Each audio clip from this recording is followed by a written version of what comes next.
Hello students, आज हम शुरू करेंगे अपना सेकेंड चैप्टर जिसका नाम है Gauss law and its application. ठीक है, प्रीवियस जो हमारा वीडियो था उसमें हमने डिस्कशन किया था about the numericals of electrostatics, जिसमें आप 2 वीडियो सेशन उसके कर चुके हैं न्यूमेरिकल्स के। इसके अलावा आपको इंटरेस्ट है तो बहुत सारे क्वेश्चंस हैं बुक्स में, आप अपने इंटरेस्ट के हिसाब से क्वेश्चन कर सकते हैं और मेरी तो ये सलाह है कि आप उन्हें करो ताकि आपको टॉपिक के ऊपर आपकी पकड़ का पता चले कि आपको कॉन्सेप्ट कितने क्लियर हुआ है कितने नहीं हुआ है। ठीक है, तो न्यूमेरिकल से पता चलेगा आपको। ठीक है भाई, और वो आपको आगे जाके इन फ्यूचर अगर आप जेईई मेन देते हो, नीट देते हो, तो उनमें आपको बहुत बेनिफिट देंगे वो क्वेश्चंस। ठीक है भाई, चले अब मैं आपको सेकंड चैप्टर आपका शुरू करा रही हूँ। जो पिछला हमारा चैप्टर था इलेक्ट्रोस्टैटिक्स, उसमें हमने काफ़ी सारी चीज़ें डिस्कस की। ठीक है, जिसमें से हमने देखा था कि भाई कूलाम्ब फोर्स क्या होता है, इलेक्ट्रिक फील्ड क्या होता है, इलेक्ट्रिक फील्ड लाइंस क्या होती है, डायपोल क्या होता है, टॉर्क क्या होता है, इन सारी चीज़ों के बारे में हमने डिस्कस किया। 2 चार्ज है, अगर वो स्टेशनरी है तो फील्ड ही लगेगा इलेक्ट्रिक फील्ड, अगर वो मूविंग है तो उसमें magnetic field plus electric field दोनों लगेंगे। तो इस तरीके से हमने बहुत सी चीज़ें आप डिस्कस की। ठीक है भाई, अब हम देखेंगे गॉस लॉ। गॉस जो है एक्चुअली वो साइंटिस्ट का नाम है। उन्होंने अपने नाम से एक लॉ बनाया जो कि इलेक्ट्रिक फील्ड को फाइंड आउट करने में बेनिफिट होता है, इसलिए हम उसका नाम दे दिया गया है गॉस लॉ। ठीक है, तो गॉस लॉ को समझने से पहले इलेक्ट्रिक फ्लक्स को समझना जरूरी है कि फ्लक्स क्या होता है। हालांकि फ्लक्स का डिस्कशन आपका हुआ था जब 11th क्लास में हमने डायमेंशंस पढ़ी थी, आपको ध्यान हो तो वहाँ पर मैंने फ्लक्स के लिए फॉर्मूला और उसकी डायमेंशन निकलवाई थी।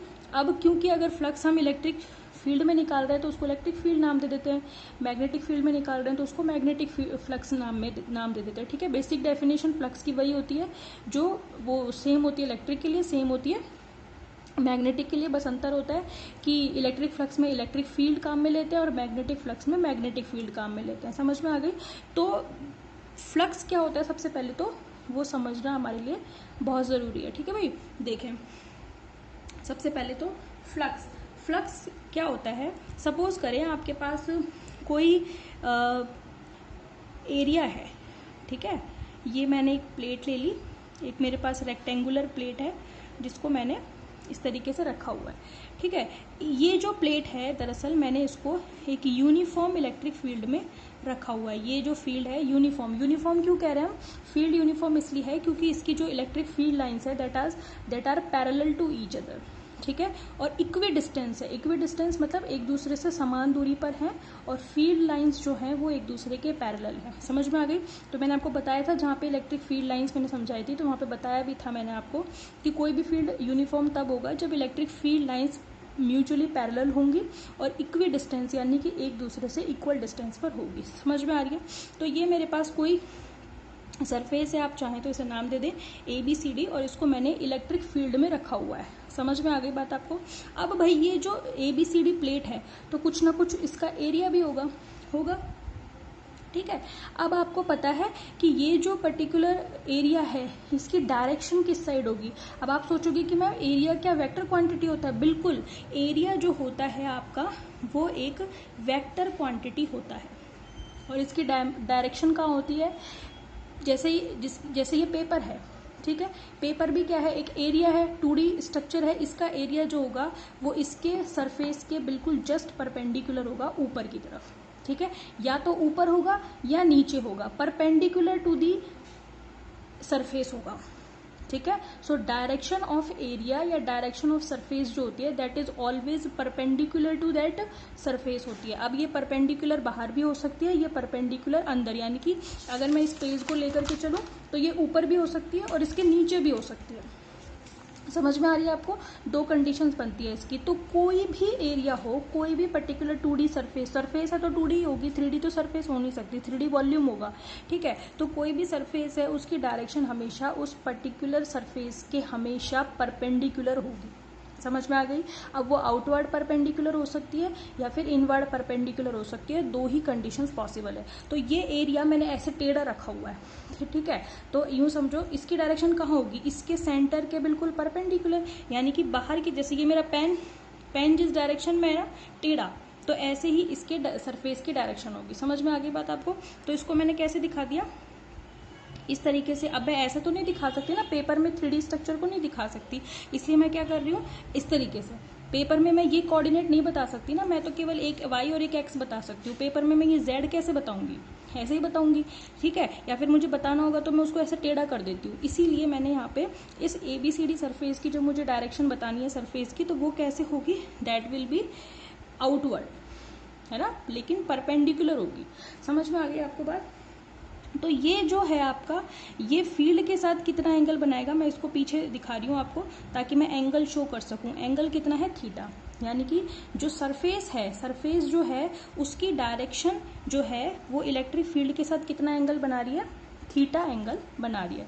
तो फ्लक्स क्या होगा, फ्लक्स को हम जनरली फाई से शो करते हैं, ठीक है, फ्लक्स को किससे शो करते हैं, फाई से। ये आपका क्या है, फाई। फाई क्या होता है, इलेक्ट्रिक फील्ड को यदि एरिया से मल्टीप्लाई कर दें, ठीक है, मल्टीप्लाई भी कैसे, डॉट प्रोडक्ट। इलेक्ट्रिक फील्ड एक वेक्टर क्वांटिटी है, area is also a vector quantity, तो ये दोनों मिलकर के क्या बनाते हैं आपके, ई डॉट ए। बात समझ में आ रही है आपको, ठीक है। तो ई डॉट ए जो है यानी कि इलेक्ट्रिक फील्ड और एरिया का अदिश गुणन या स्केलर प्रोडक्ट किसको बताता है, इलेक्ट्रिक फ्लक्स को बताता है। हम ये जानते हैं कि स्केलर प्रोडक्ट को स्केलर प्रोडक्ट इसलिए कहते हैं क्योंकि ये होता तो भले ही दो वेक्टर क्वांटिटीज का है, बट इससे मिलने वाली जो क्वांटिटी होती है वो हमेशा स्केलर होती है, इसलिए इसे स्केलर प्रोडक्ट नाम में देते हैं, ठीक है। तो अब आपको समझ में आ रहा होगा जो इलेक्ट्रिक फ्लक्स है वो कैसी क्वांटिटी है, स्केलर क्वांटिटी है, और ये मिलती कैसे है, इलेक्ट्रिक फील्ड का स्केलर प्रोडक्ट एरिया से करने पर मिलती है। इलेक्ट्रिक फील्ड की डायरेक्शन तो आपको दिख ही रही है, this is the direction of electric field, और एरिया की जो डायरेक्शन होगी वो इस सरफेस के कहाँ होगी, परपेंडिकुलर होगी, जिसको मैंने एस से दिखा दिया, और दोनों के बीच के एंगल कितनी शो कर दिया, थीटा। समझ में आ रही है बात इतनी? और हम ये जानते हैं कि हमने 11th में जब डॉट प्रोडक्ट पढ़ा था तो हम जानते हैं कि ए डॉट बी जो होता है उसको कैसे खोलते हैं, ए बी कॉस थीटा।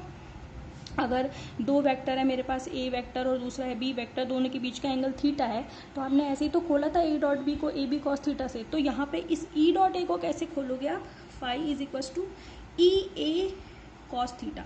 अच्छा, अगर आपने यहाँ पे एस दिखा दिया तो आप यहाँ पे एस लिख सकते हो। अब मैंने कोई बात नहीं, फॉर्मूला में ए लिख दिया तो आप यहाँ पे ए शो कर दो, ठीक है। तो किसी किसी बुक में एरिया को ए से शो कर देते हैं, किसी किसी बुक में एस से शो कर देते हैं, किसी किसी में और किसी नोटेशन से शो कर देते हैं, नोटेशन से फर्क नहीं पड़ता, ठीक है। तो ये हो गई मेरे पास इक्वेशन नंबर 1, और ये मेरे पास फॉर्मूला आ गया किसका, फाई, यानी कि फ्लक्स का आ गया। समझ में आ गई? तो हम डिफाइन कैसे करेंगे, फ्लक्स क्या है, ठीक है। फ्लक्स क्या होगा, फ्लक्स आप इसको ऐसे बताना, मैं ऊपर इसकी भूमिका बना देती हूँ कि इसको कैसे बताएंगे, ठीक है। इसको ऐसे लिखेंगे, in a uniform electric field, in a uniform electric field E in a planar surface,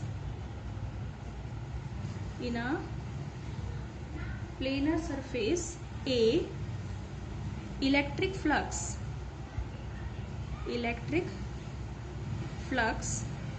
can be defined as, कैसे, phi is equal to E dot A, दोनों के बीच का एंगल थीटा है तो हमने ई ए कॉस थीटा से show कर दिया। समझ में आ गई बात आपको, ठीक है भाई। चलें अब यहाँ पे हम बता देते हैं, direction of area is always perpendicular to that surface, ठीक है।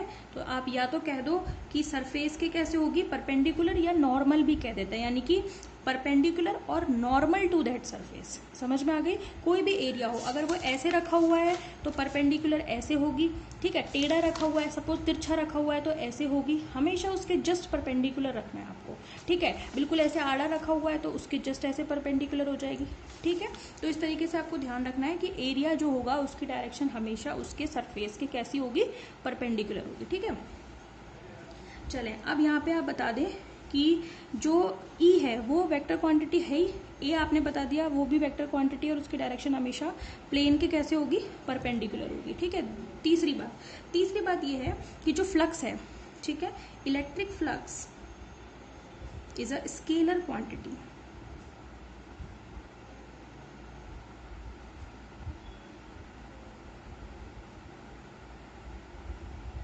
ठीक है। It's value depends upon electric field surface area and angle between them. दिख रहा है ना आपको, ये जो फाई है ये किस किस पर डिपेंड कर रहा है, इलेक्ट्रिक फील्ड पर, एरिया पर और दोनों के बीच के एंगल पर, तीन ही चीजों पर डिपेंड कर रहा है। तो क्या क्या इंपॉर्टेंट चीजें पड़ी, फाई की डेफिनेशन ये होती है, ठीक है, एरिया वेक्टर क्वांटिटी होती है, पर फ्लक्स जो होती है वो स्केलर क्वांटिटी होती है, और ये डिपेंड किस किस पर करती है, इलेक्ट्रिक फील्ड पर, एरिया पर और दोनों के बीच के एंगल पर। किन दोनों के बीच के एंगल पर, इलेक्ट्रिक फील्ड और एरिया के बीच के एंगल पर। बात समझ में आ गई सभी को, समझ में आ गई। और डिपेंड भी कैसे करता है, डायरेक्टली प्रोपोर्शनल होता है, ठीक है, हमें दिख रहा है according to equation 1 flux is directly proportional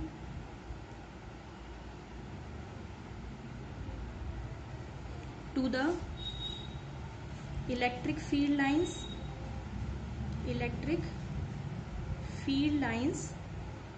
passing through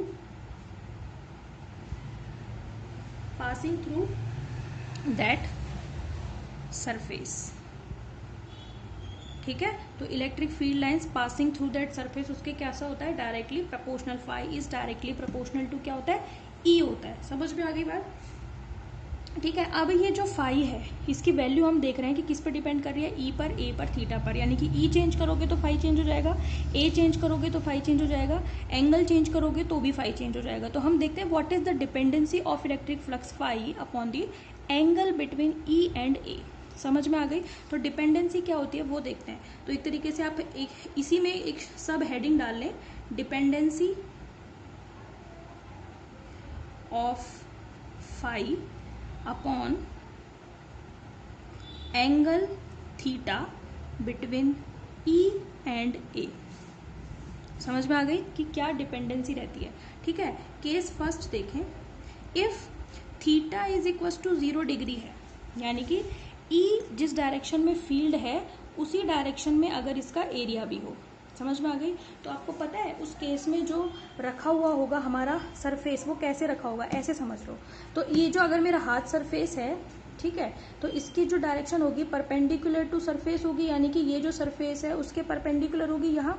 और इलेक्ट्रिक फील्ड लाइंस भी इसी डायरेक्शन में, मतलब यही डायरेक्शन है फील्ड की, यही डायरेक्शन है एरिया की, दोनों के बीच में थीटा एंगल 0 डिग्री होगा, ठीक है। तो हम देखेंगे कि उस केस में फाई कितना होगा। देन आप बता सकते हो cos 0 की वैल्यू कितनी होती है, 1। तो फाई कितना होगा, E इंटू ए। और ये पता है कैसा होगा, मैक्सिमम, इससे ज़्यादा नहीं हो सकता। कोई भी दो चीज़ों को मल्टीप्लाई करने पे जो राशि मिलेगी वो मैक्सिमम होगी, ठीक है, क्योंकि इसमें फाई जो है वो ई और ए पर ही डिपेंड कर रहा है। थीटा 0 डिग्री हो गया जो कि मैक्सिमम है, और कॉस की वैल्यू 1 मैक्सिमम होती है। हमें पता है कि कॉस की वैल्यू -1 से +1 के बीच होती है, मिनिमम वैल्यू -1 होती है, मैक्सिमम वैल्यू +1 होती है, हम अच्छी तरीके से जानते हैं, ठीक है भाई। तो मैक्सिमम वैल्यू जब कॉस की मिल रही है तो फाई भी क्या मिलेगा, मैक्सिमम मिलेगा, क्योंकि दो जो क्वांटिटी है उनके मल्टीप्लिकेशन से मिल रहा है। तो फ्लक्स फाई इससे ज़्यादा नहीं हो सकता। समझ में आ गई, किसी पर्टिकुलर कंडीशन के लिए। समझ में आ गई। तो अगर इलेक्ट्रिक फील्ड लाइंस और एरिया की डायरेक्शन सेम होगी तो फ्लक्स फाई मैक्सिमम होगा। इसका फ्लक्स फाई मैक्सिमम होगा मतलब जो नंबर ऑफ फील्ड लाइंस उससे पास हो रही है वो मैक्सिमम होगी। समझ में आ गई। तो हम मतलब क्या लिखेंगे इसका, मतलब हम लिखेंगे therefore we can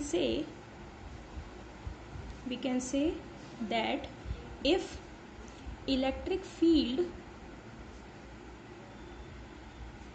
is parallel to the direction of surface, then the flux मतलब number of field lines passing through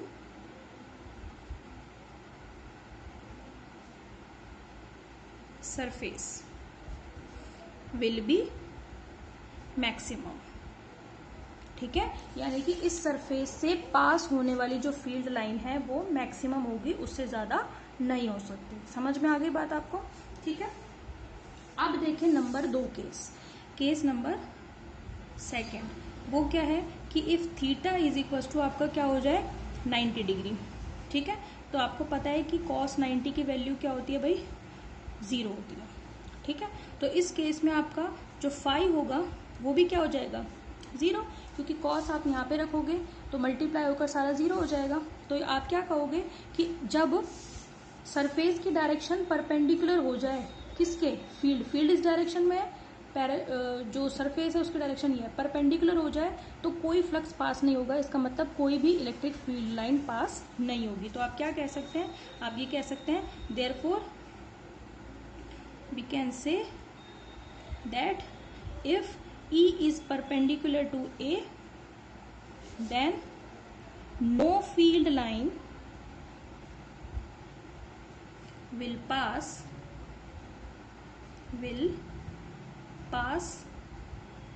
through the surface। बात समझ में आ गई? ठीक है, केस नंबर 3 की अगर हम बात करें तो वो भी बात कर लेते हैं। केस नंबर 3 उसमें क्या हो जाएगा, जो फाई है अगर 180 डिग्री हो जाए तो आपको पता है कि cos 180 की वैल्यू -1 होती है, तो फाई जो है वो -EA हो जाएगा। मतलब ये भी क्या है आपका, ये आपके क्या होगा, मतलब एक तरीके से मैक्सिमम हो जाएगा पर नेगेटिव डायरेक्शन में, यानी कि पहले फ्लक्स अगर इस तरीके से आ रहा था तो अब अपोजिट आएगा। समझ में आ गई? या फिर आप इसको मिनिमम भी कह सकते हो कि यहाँ पे जो फ्लक्स होगा वो मिनिमम होगा, क्योंकि अगर हम बात करते हैं केवल मैग्नीट्यूड की बात करें तो ये केवल इक्वल होगा किसके, 0 के, EA आएगा। ठीक है, लेकिन माइनस साइन क्या शो कर रहा है कि माइनस साइन शो कर रहा है कि कॉस की वैल्यू -1 मिनिमम होती है, हम जानते हैं -1 से +1 के बीच होती है। तो एक तरीके से हम ये कह देते हैं कि फाई जो है वो इस केस में सबसे कम होगा। ठीक है, और मैग्नीट्यूड की बात करें तो ये उतना ही होगा जितना कि ये है। समझ में आ गई? तो इसको हटा देते हैं, मिनिमम वाले केस से हटा देते हैं। मिनिमम तो इसका 0 होगा, मैक्सिमम इसका EA होगा, और ये केवल डायरेक्शन को बताएगा कि ये डायरेक्शन में अपोजिट होगा। समझ में आ गई? तो फील्ड लाइंस अगर यहाँ से यहाँ जा रही है तो इस केस में यहाँ से यहाँ जाएगी, बस इतना सा फर्क है, बाकी ये उतना ही होगा जितना कि ये इस वाले केस में। ठीक है, तो ये आपका इलेक्ट्रिक फ्लक्स कंप्लीट हो गया है। इलेक्ट्रिक फ्लक्स में आपका अब हम क्या कर लेंगे, इलेक्ट्रिक फ्लक्स में हम एक बड़ा सरफेस लेंगे और बड़े सरफेस को छोटे छोटे सरफेसेस में काट करके और एक बड़े सरफेस का इलेक्ट्रिक फ्लक्स निकालेंगे। ठीक है, बेसिक आपका जो है कॉन्सेप्ट वो क्लियर हो गया होगा इलेक्ट्रिक फ्लक्स का। ठीक है भाई, उसको हम नेक्स्ट वीडियो में देखेंगे आज। ठीक है, थैंक यू।